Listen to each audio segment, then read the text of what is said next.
30-35 ज्ञात एवं अन्य अज्ञात लोगों के खिलाफ केस किया गया है। उसके मामले में आसपास के गांवों में लोगों को वीडियो फुटेज के आधार पर स्थानीय सूचना के आधार पर चिन्हित करते हुए रेड एवं छापामारी की गई है। कुल 15 लोगों को हम लोगों ने गिरफ्तार किया।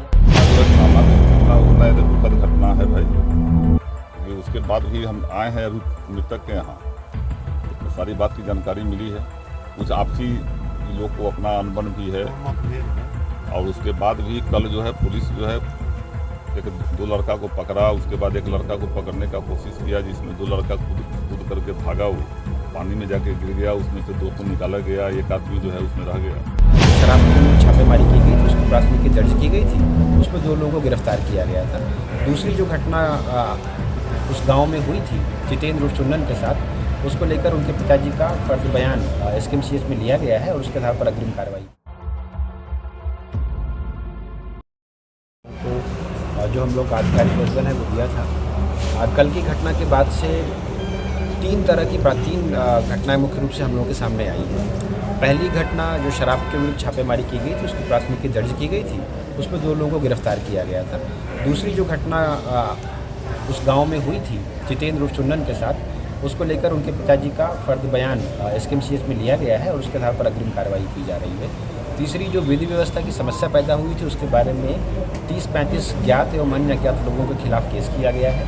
उसके मामले में आसपास के गांवों में लोगों को वीडियो फुटेज के आधार पर स्थानीय सूचना के आधार पर चिन्हित करते हुए रेड एवं छापामारी की गई है। कुल 15 लोगों को हम लोगों ने गिरफ्तार किया है। कुछ और लोग हैं जिन्हें पूछताछ के लिए हिरासत में लिया गया है। संभवतः सत्यापन के उपरांत उनमें से कुछ लोगों को हम लोग बॉन्ड पर छोड़ भी देंगे, लेकिन 15 लोगों की गिरफ्तारी हम लोग अभी तक कर चुके हैं। इस पूरी घटना में चूँकि धर्मेंद्र यहाँ पर पहले भी जो पकड़े गए थे वो शराब के व्यापार से जुड़े थे और पूर्व में भी जेल गए थे, तो आसपास के गांवों में उनसे जुड़े हुए लोगों ने भी रैकेट बनाकर और योजनाबद्ध तरीके से इस घटना को अंजाम दिया है। ऐसे लोगों को चिन्हित करते हुए भी प्राथमिकियों के खिलाफ दर्ज की गई है और उनके खिलाफ भी हम लोग अग्रिम कार्रवाई करें। जिस लड़के की मौत हुई है उसका भी शराब कारोबार से रिश्ता था। अभी हम लोग उसकी तफ्तीश कर रहे हैं। उनके बड़े भाई का रिश्ता था, दैट इज़ फॉर श्योर, और वो वहाँ से इस भय से संभवतः भाग गए हैं। उनका और पुलिस का कोई आमना सामना नहीं हुआ। पुलिस को देखते ही वो वहाँ से भागे थे और पुलिस ने जो सामने मिला उसको लेकर हम लोग चले आए। जिन लोगों ने हमला किया वो कौन है, उनकी पहचान हो पाई? उनमें से कई लोगों की पहचान हो गई और पहचान के आधार पर 15 लोगों को हम लोगों ने अभी तक गिरफ्तार किया है और उनको हम लोग जुडिशल हाजत से छुड़ा के ले जाने की बात आ रही है। हाँ जी, उसको पकड़ा गया? जी नहीं, अभी तक नहीं पकड़ा जा सका है और उन लोगों की गिरफ्तारी के लिए हम लोग प्रयास कर रहे हैं, लेकिन 15 लोग हम लोग भीड़ छुड़ा के ले गई। कितने अभियुक्तों को छुड़ा के ले गई है? और 2 अभियुक्त। उन दोनों से गिरफ्तारी हो गई।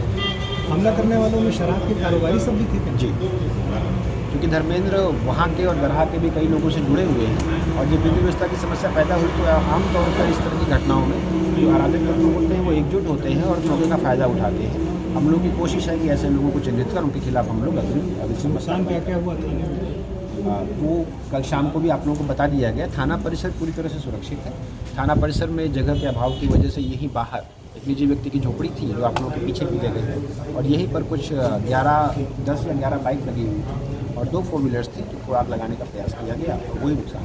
सर, पुलिसकर्मियों के साथ मारपीट की भी बात सामने आई थी। चौकीदार के साथ मारपीट की बात सामने आई थी। उनका इलाज कराया गया है, उनका भी बयान दर्ज किया जा रहा है और उनकी जो इंजरी रिपोर्ट है वो प्राप्त की जा रही है।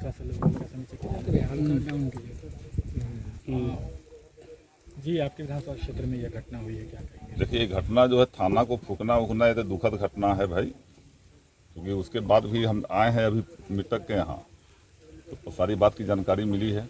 कुछ आपसी लोग को अपना अनबन भी है, मतभेद है, और उसके बाद भी कल जो है पुलिस जो है एक 2 लड़का को पकड़ा। उसके बाद एक लड़का को पकड़ने का कोशिश किया, जिसमें 2 लड़का कूद करके भागा, वो पानी में जाके गिर गया। उसमें से 2 को निकाला गया, एक आदमी जो है उसमें रह गया और जो मर गया पानी में।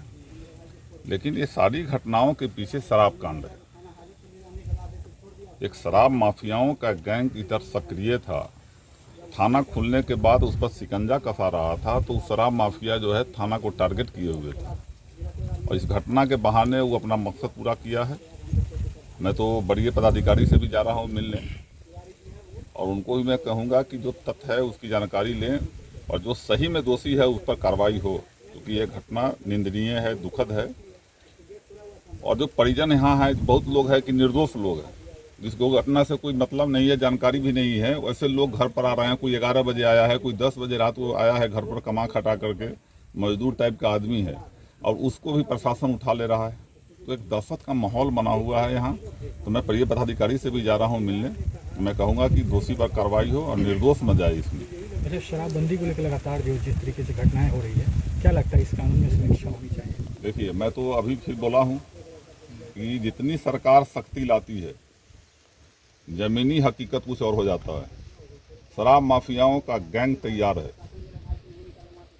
और इसी का कारण है ये सारी घटनाएं हो रही है, इसलिए इसकी समीक्षा होनी चाहिए।